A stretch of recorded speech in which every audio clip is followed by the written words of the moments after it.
It's Monday, it's noon South African time, and it means it's time for Marketing Monday Live. So don't be put off by the word marketing. It's not just about marketing. It's us as small businesses, entrepreneurs, CEOs, and corporates reaching out together, sharing updates, news through this difficult time of COVID-19. And it just started out as a Marketing Monday where I was sharing ideas and tips with you. We were chatting live on Facebook, Instagram, YouTube, and LinkedIn every single Monday since the start of lockdown in South Africa. Just how we can grow our businesses, how we can help each other. And there were so many questions that kept coming through time and time again. And I thought, you know what, let's get experts to answer these questions. So today on Marketing Monday Live, we're going to tackle the questions about bullying in the workplace. We're going to tackle some corporate questions that you might be struggling with. We've got an incredible woman that's joining us live on Marketing Monday, not only a director of a company, a shareholder as well, speaks 7 languages, motivational speaker, a preacher, and an all-round incredible woman giving her time to chat to us today. And it's not an opportunity we get every single day. So Marketing Monday is that opportunity for you to grab on, ask the questions that you've been struggling with business, ask the questions that you've really wanted to know, share some tips and advice with us, and let me know what great win you had this week with your business, what you struggled with your business this week, and use the opportunity that we have every single week with incredible corporates joining us live on Marketing Monday. So we've got people joining from all over the world. I see logging in from Italy, New Zealand, we've got Kenya, we've got South Africa. I'm Liezel, I'm based in Cape Town. I'm seeing people logging in from Bloberg, South Africa. So there's so many of you logging in all over the world. Please feel free to comment in the comment section down below where you're logging in from. And feel free to ask our guest any question that you have relating to business, relating to the topics that we're going to be talking about today. And don't be shy. I know it can be overwhelming to post a comment in the section below. So I've made it easy for you today. I have a direct message box. So in your direct messages, just send me a comment. I will be able to see your question and I'll ask it anonymously of our guest. But it's always nice just to showcase who's online, who's actually watching live, and the questions that you have and the struggles and the achievements that you've had this week with your business. So that's what Marketing Monday is all about. It's not just marketing. It's not just social media related. It's all of us just getting together, sharing tips, sharing highs and lows, and of course, incredible guests joining us live every single week. So I mentioned our guest is live from South Africa, is a shareholder and director of Signium Africa, can speak 7 languages, is a motivational speaker, a preacher, and enjoys the outdoors and is incredibly active. Mosima Selekisho, thank you so much for joining us on Marketing Monday Live. Good morning. Good morning, Liezel, and thank you so much for inviting me. It's such an honor. Mosima, it's really great to have you here. And as you know, we mentioned Marketing Monday is not just about marketing. It's about all of us that have faced the struggles during COVID and still facing struggles, getting together and celebrating our successes. And I want to know from you, in lockdown, was there a small business close to home that really impressed you? I think even before I talk about the small business that impressed me, I think this is the season where we're supposed to be grateful because we are alive. And yes, a lot of times we are so good at complaining. We are so good at pointing down on the things that went wrong. So I believe God allowed this season for us to be grateful. So before I even talk about the small business that impressed me, I'm just grateful that I'm alive. You and I go to Pick and Pay. We go to all the shops. You don't even know who's positive there, but you come out healthy. And I still say it's not because you're extra careful, but it's because of the grace upon your life. So when the glory covers you, all you need to do is just to lift your hands and say, Lord, thank you, because I can't do it without you. That's incredible. Thank you so much. With regards to a small business, I have a daughter who's 26. And I know when people look at me, they'll say, she has a 26-year-old. How old? I wanted to say that. Anyway, I have a 26-year-old daughter, and she's got a business in the beauty industry. She puts together body scrubs for cellulites, and she does a whole lot of things. She sells gym wear. She orders that from China. She gets it personally branded. And during lockdown, when everyone was stressing, she used that as an opportunity to really market herself more. And I tell you, I found myself also helping her every now and then, because you sit back and you say, a lot of times we work and there's a whole lot of support coming over. But the small businesses, they do everything. They do their own marketing. If they're putting together products, they do that. If it's delivered, they do everything. Small business people work too hard. And I think lockdown, for those that did not find ways of really restructuring their businesses, coming up with better ways of how to plan, they might be struggling right now. But I'm saying, if you still have your hands and you still have your brains and you still have your health, you can really reorganize yourself. It's still time. We're still in 2020. We've got less than 2.5 weeks before the end of 2020. So we can still achieve.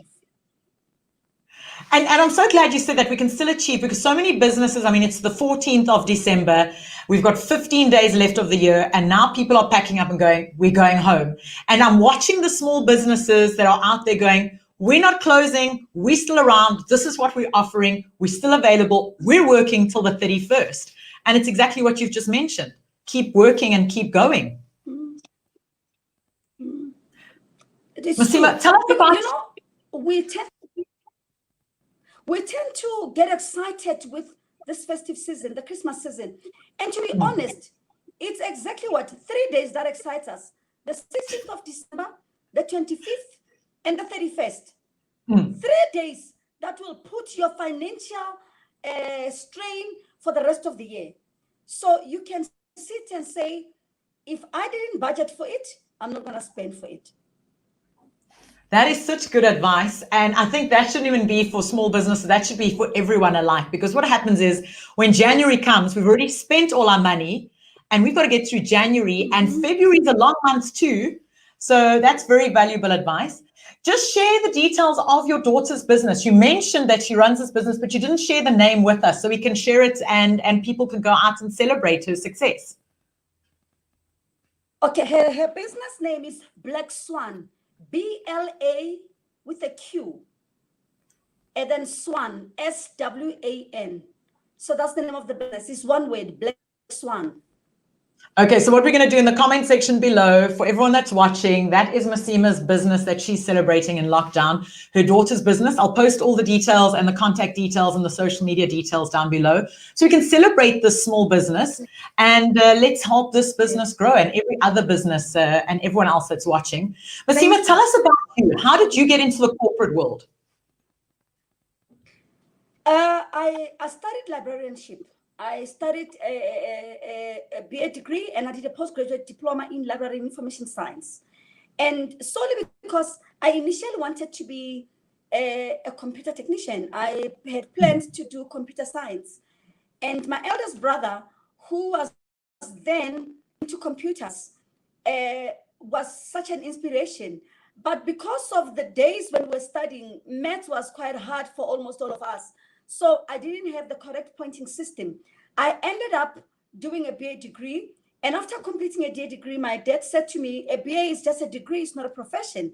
So I had a choice to be a teacher or a librarian. I didn't want to be a teacher because both my parents were teachers. And I felt that I really need to take something completely different. I took a postgraduate diploma in library science, and I've always been a go-getter. Even while I was still doing my diploma, around June, I started applying because in my spirit, I had already told myself that I'm completing and I'm going to be working. So I was not going to wait for the results because, you know, I always say, if you believe that you were made by words, you must also believe that the words that come out of your mouth will either make you or break you. So it becomes the important part of my life that I say the things that I want to say about my life. Anything I don't want, I just ignore. But all those that I want, I speak life into my life. I speak all the good things. So I was born in Limpopo, studied in Limpopo, and I didn't want to work in Limpopo. I wanted to work in Cape Town or Johannesburg. So I applied in Cape Town and also applied in Johannesburg. And I got offers from both sides. But my dad said to me, no ways, Cape Town is too far. You see, I'm the last at home. So my dad felt that I'm not going to allow my baby girl to go and study or to go and work far. So he actually supported me coming to work in Johannesburg. Of course, coming from Polokwane, Johannesburg was such a big city in those days. So I got into Johannesburg. I finished my exams actually in October. By the 1st of December, I was working. Wow. So I was fortunate that I was challenged. You know, when we start work, a lot of times you start as a very, very junior person, packing books and doing all those things. I got appointed as a regional librarian. First day at work, straight from varsity, I had about 5 people reporting into me. I didn't know what to tell them. I didn't even know the job because all what I knew was the theory. But you see, my advice to the young people and to those that get put into new jobs is to say that never claim to be who you are, who you're not, and never ever claim to know it all. I got there and I said to all my staff, I said to them, guys, I just graduated. I've never worked. We're going to learn from each other. So if I fail or if I fall, please bear with me. And I realized that when you humble yourself, people are willing to show you. And I learned so quick. In a short space of time, I was really on the mood or up and running, knowing what to do. And that was around 1994. And then from there, I moved to the Johannesburg Public Library where I worked as a children's librarian. I love kids. So I ran the children's library, and sometime around January 2000, I applied for a job. You know, when you are a librarian, you can also be a knowledge manager. Basically, you assist people with knowledge. So there was a position that was advertised to find a knowledge manager. I applied. The recruiter invited me to interview me. At the end of the interview, she said to me, I actually have a job interview for you. And I said, which one? She said, there's a company that is looking for a researcher in the headhunting space. I said, headhunting? I mean, it never made sense to me. Anyway, I said to myself, look, because I'm going for that interview first, I'll go. And then anyway, I don't really want that job. I want to be a knowledge manager. I'll come back and do well on the second interview. Indeed, I didn't even prepare myself for the interview. I went to the interview. I got to the interview. There were 4 guys. I mean, top executive guys around the table interviewing me. And I knew nothing about their business. I was so unprepared. It's not funny. And I remember the first question they asked me. They asked me about their business. They said to me, Mosima, what about us? I said, I just know that you headhunt people. And I don't understand how you expect me to come and do research when you headhunt people. But nevertheless, the only reason why I came, I thought I'll come in here, exactly what you guys do, and I'll tell you who I am and what I'm good at. So the only thing I was good at marketing the library, exciting kids in wanting to read, helping people find information. So I told them about the things that I do, the storytelling that I do, and I knew that there was no match at all. So at the end of the interview, they thanked me and I walked out. And on my way back to work, my agent called me, Mosima, how did it go? I said, I've got bad news for you. She said, what? I said, look, I don't think it went well. I don't even think they like me. Anyway, there's a new one that's coming. I mean, I'm being interviewed on Friday. She said, why am I getting 2 mixed feedbacks? I said, what are you talking about? She said, those guys want to make an offer. No. That's how I got into this industry. I knew nothing about executive search. Nothing. So they appointed me. I told you that at the beginning of my job, I started as a regional librarian where I had everyone working for me. Now I'll get to the flip side of the coin. I get appointed as a junior researcher at this international search company. When I get there, Liezel, I was the most junior person. it confused me. So I got there and I asked, where's my office? And they showed me they used to have they call a printing room. And they used to have this disk or backup disks that they would save. So they said to me, one of your responsibilities would be to change this backup disk. You'll make sure that there's paper in the printing machines. And I said back in my heart, I said, do they know who I am?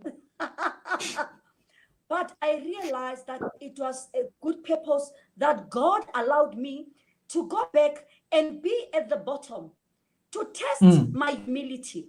Because a lot of times when you think you are happening and life takes you to a different path, you tend to lose courage, not knowing that this is actually where He has positioned you to be. I tell you, I was frustrated the first few weeks, but I said back and you know what, I don't know the industry. I'm just going to allow myself to be taught and let's see how it goes. Guess what? As we speak today, I'm one of the shareholders at Signum Africa, which is also a global company. I'm also a director, and I'm not really putting pride into my work, but I know for the fact that when top companies want to appoint their top CEO or their board members, Mosima's name will not be left out. I'll invite you for that pitch because the market is viewing me as one of the leading headhunters, and that can only be God. And it's also a reflection on you. You were honest from the beginning, and I see this thread throughout all your interviewing and your job, your 2 jobs that you had. You were honest from the beginning when you came to your first job at Library Sciences as a manager and said to your staff, you were transparent enough to say, I'm a junior, I've just arrived, I've just finished, we're going to grow and learn together. And then in this job as well, you started at the bottom, you went into the interview process honest and said, I don't know what you do. And not once did you try to be something that you're not. You were authentic throughout this whole journey. That's true. And I just want to underline or put emphasis on the one word that you mentioned, honesty. Yes. Honesty, integrity, ethical behavior is what we are missing in today's business. Absolutely, and I agree with you. And there's so many smaller businesses out there that have struggled with things like that and wanted to showcase inauthentic products, showcase the successes of their businesses, but to actually elevate and inflate the successes that they're achieving. And many of the businesses and entrepreneurs, I say, share those honest, authentic stories with your clientele, with your audience. You don't need to overinflate the numbers. You just need to be honest and be yourself throughout the whole process, as well as be honest and ethical.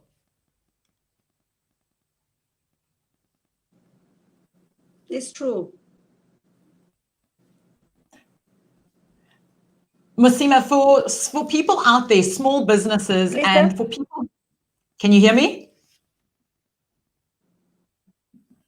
I think we've just lost Mosima. I'm just going to add her back to our live. There we go. Mosima, welcome back.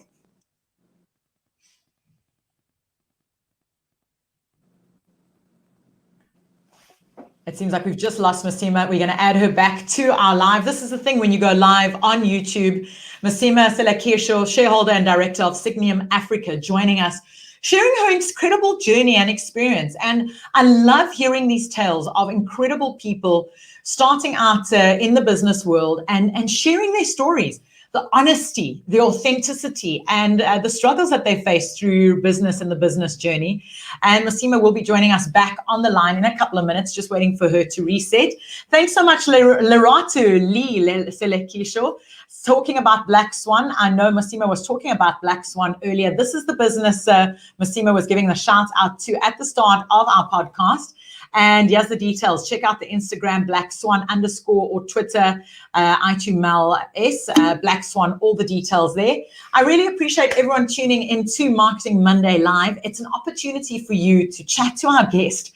I mean, where would you be able to chat to a shareholder and a director of a company in everyday life and just talk about business tips and advice?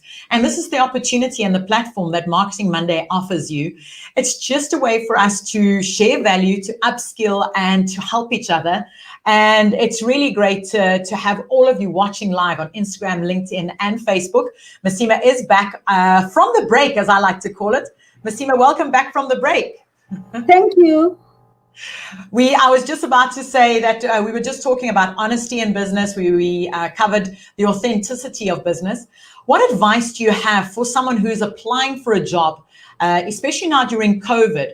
What should be the important things that they are looking on, that they should be adding onto their CV, and important advice when they go into that interview?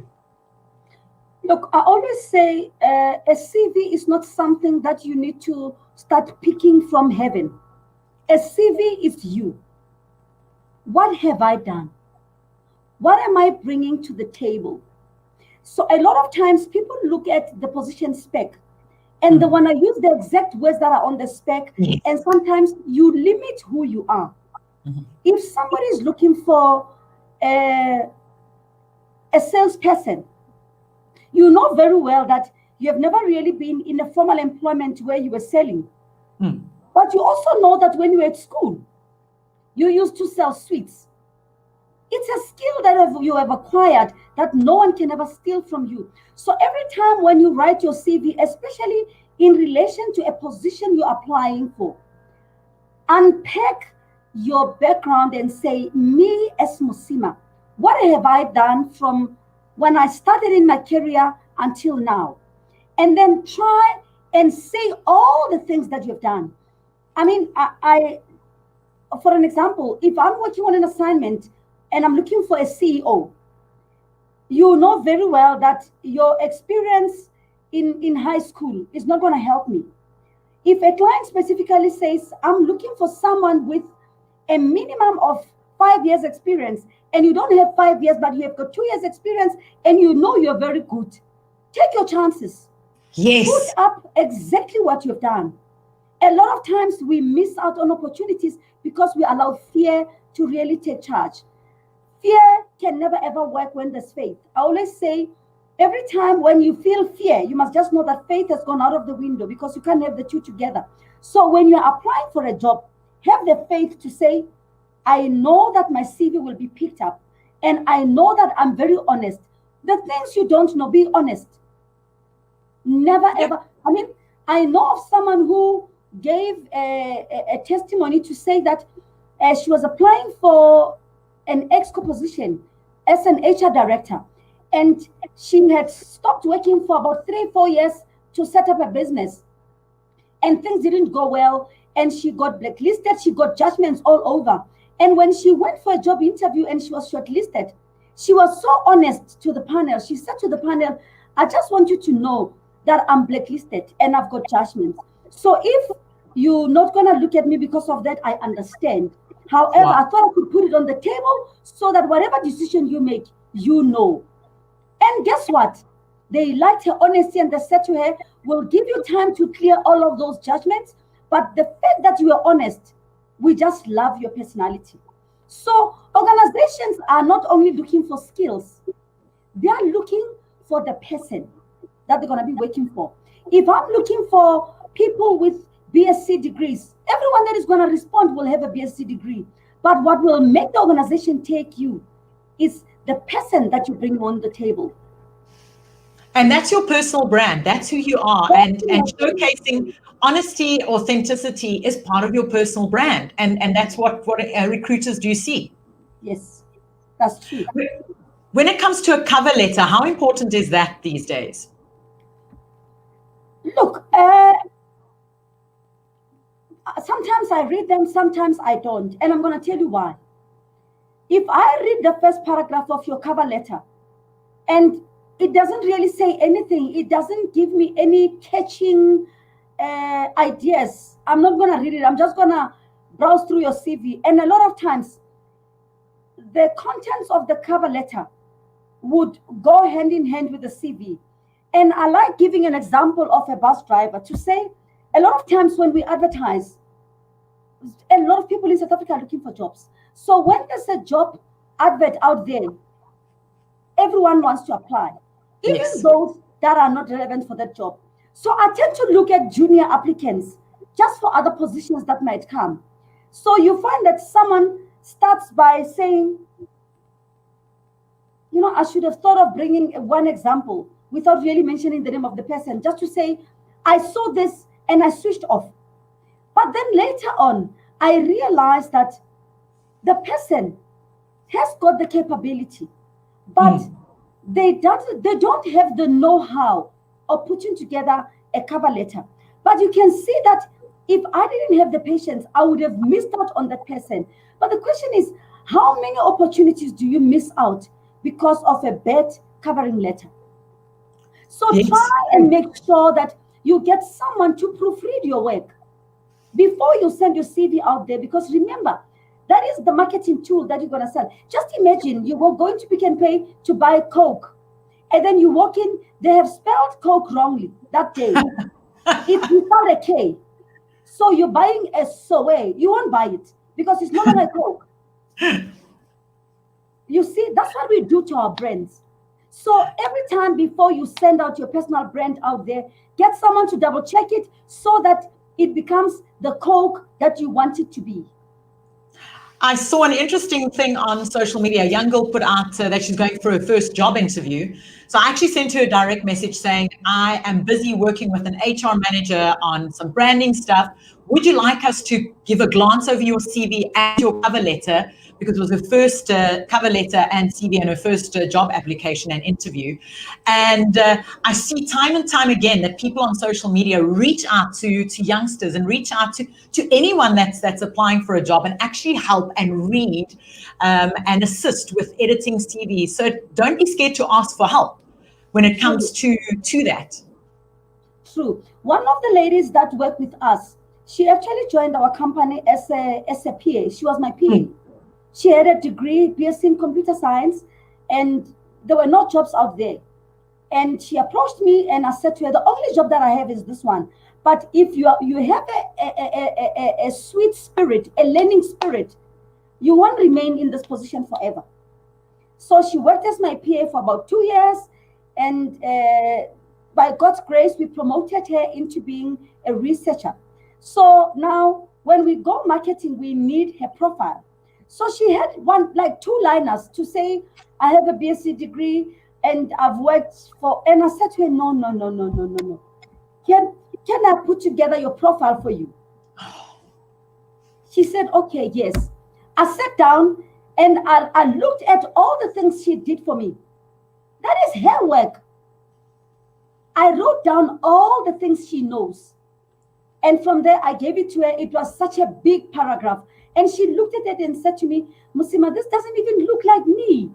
I said, that's how people short-circuit themselves when they market.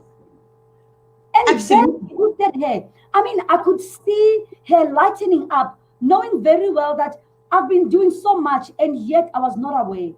So the youngsters out there, they are doing so much. They are just not aware. You know why? Because we were never taught to celebrate ourselves. And celebrate our successes either. Thank you.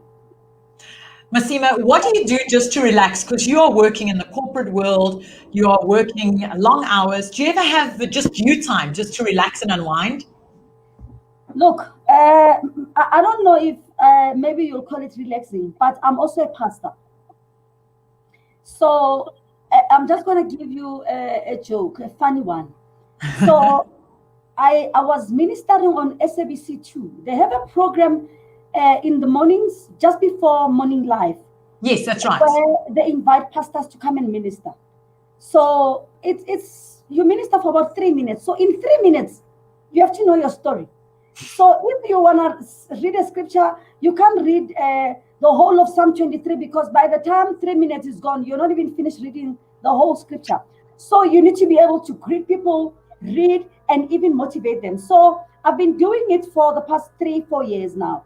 So this year in particular, I did some shoots with them during lockdown, motivating people on the word. But now the challenge was that the broadcaster put, or not the broadcaster, the production people put my cell number on the screen. No. That's okay. Okay. Now, people that are in jail, some of them don't even know people that they can call. So they got my number. Liezel, I tell you, 3 in the morning, my phone rings. Hey, Pastor Mosima, how are you? I'm so and so, and I'm calling you from such and such a prison. And at that time, I used to get irritated. But there was a particular call from another prisoner, because I think of the 10 calls that I would get, 8 would be from prison. The one guy said to me, he got arrested because of an issue that happened with the wife and whatever. It was such a tragic story that he told me. And being a woman and being somebody that is quite vocal around the gender-based violence, I was caught in between wearing a cap of being a pastor and also being a woman. Yeah. And I immediately said, God, give me the wisdom to answer this person. Because I'm the same person that says, God forgives everyone. But what I said to that guy, and I use that as part of my relaxation, because coaching people and also ministering to them makes me relax. So I said to the guy, in life, what makes us go through pain over and over again is lack of forgiveness. The unforgiveness in us causes us to also hate and hate people. Before you even tell me about your story, I want you to forgive yourself. Wow. And I'm going to pray for God to send his angels to the family that you have had, for them to forgive you. And that is the first phase. When you have fully forgiven yourself, as you go out, you will never seek revenge. You will be a mouthpiece for other women. You will be a mouthpiece for other men to say to them, guys, this is not worth it. Yes. And I was trying to show him that he was wrong, but without saying, yes, you deserve it. I mean, he's been punished already. Yeah. All what he needs, when someone is already in a pit, your responsibility as a pastor is to throw in a rope to say, this is the way out. And as I take you out, your responsibility should be to join me in taking other men out. Because I told him, I said, prisons are so full of people that don't have the knowledge of loving themselves. Self-love, Liezel, is the best. So part of my relaxation, I read a lot about how I can make a difference in people's lives. And I also spend time with kids. I love kids. And I don't have grandkids as yet, but my siblings have got grandkids, and I love them to visit me. My niece also gave birth to a baby boy. The earlier part of December, I spent it with that cute little thing. So my relaxation time was that. And oh yes, I love traveling as well. It sounds incredible. And just hearing the story now that you've shared about the number, your number being shared by mistake, I don't think it was shared by mistake. I think it was meant to be, because you're helping so many people during this time. And it's just incredible that we got to hear firsthand about your preaching, the work that you do, and the things that you do behind the scenes to uplift people, not only within your work community, but out in the world as well. Thank you so much for joining us. Thank you. We've got some comments coming through, just to give you the comments coming through. Sandra Ulifi says, such awesome advice. Most skills are learned in the workplace. And that was talking about your assistant, and we were talking about people that just apply for anything and take the chance and use the opportunity to learn. So thank you, Sandra, for that. And then Zelda touched on something that you mentioned earlier. Mentorship is so important. So those are the messages coming through. And then a message just saying, thank you for your support coming through. Oh, that's my daughter. That's the one. I know. Her business, yes. Yeah, we shared all the while you were away on the ad break. We shared all her details. So really great having her join us. Mosima, thank you so much for your time. We definitely have to get you back in 2021 so we can talk more about the year ahead and get you just to share your positive energy and your enthusiasm and your preaching with us, because you've really inspired so many people on this podcast today. So thank you so much for joining us. Thank you. And just before I go, I just want to wish everyone the best Christmas. and a super prosperous 2021. And I want those that are going to make it in 2021 to say, don't be hard on yourself. If you have made it into 2021, the least you can do is to put all the glory and give all the glory to God. And I know that everyone is complaining, the media is reporting all negative things about the downturn of the economy. But it takes you and I to uplift this economy. And I know for the fact that we'll be faced with a super, super glorious 2021. Thank you so much, Liezel, and God bless you. And just to you and your family, have a blessed festive season. God bless. Thank you so much, Mosima, for joining us. Thank you. Mosima Selekisho joining us, shareholder and director of Signium Africa, just sharing her story and her journey with us. And I have goosebumps. What an incredible woman. And just hearing how she inspires so many people out there, and just her closing message, just saying, if you make it into 2021, just get over the negative headlines that you're seeing in the news, and it takes you and I to uplift and turn up this economy. So with those inspiring words, I wish you all the best for 2021. Marketing Monday live returns in January. And at any time, I've said, if you want to reach out to me, I am available, creative@thegiraffebrand.com. Just drop me an email. I'm always there to assist with any entrepreneurial business marketing inquiries that you may have. Have yourself an amazing festive season. And thank you for watching.